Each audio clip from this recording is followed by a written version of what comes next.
It all started when Karen decided my yard was somehow a community resource, and I was the only one standing in the way.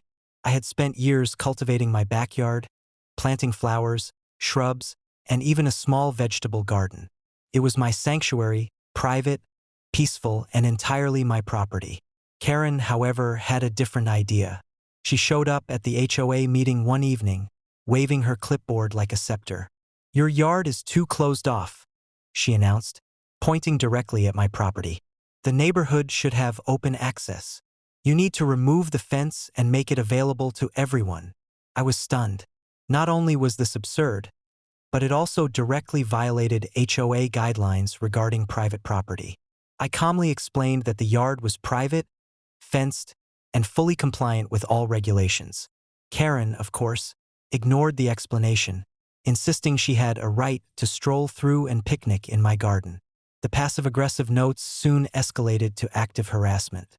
She would peek over the fence, take pictures of my yard, and even leave threatening messages suggesting that if I didn't comply, she would make sure the neighborhood supports her plan. I documented everything, but her behavior became increasingly erratic and aggressive. One afternoon, she took it to another level.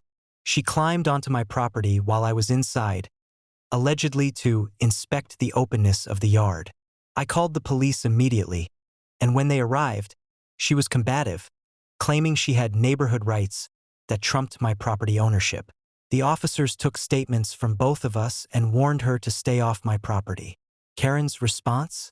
She escalated even further, filing false complaints with the HOA and attempting to intimidate other neighbors into supporting her open yard campaign. But I had all the documentation: photos, videos, police reports, and witness statements.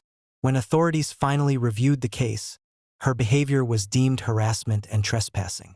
The final blow came when she refused to comply with a restraining order issued by the local court. Her continued trespassing and harassment were now legally actionable. Within weeks, law enforcement arrested Karen for repeated violations, harassment, and ignoring the court's directives. She was sentenced to jail time and now spends her days staring at a prison wall instead of trying to assert control over my property. The neighborhood was stunned. Many neighbors had sympathized with her quirky complaints at first, but witnessing the extent of her entitlement and harassment revealed the truth. Karen had crossed every reasonable boundary and ignored every opportunity to resolve disputes amicably. Her obsession with controlling my yard led her to actions that had real legal consequences. I rebuilt my sense of safety gradually. I reinforced my fences, installed cameras, and stayed vigilant. But the ordeal also served as a powerful lesson. Entitlement can escalate rapidly if unchecked, and persistent documentation, legal support, and patience are crucial tools when dealing with overbearing individuals. Today, my backyard remains my sanctuary. Flowers bloom, vegetables thrive, and I can relax without fear of intrusion. Karen, meanwhile, faces the consequences of her actions behind bars.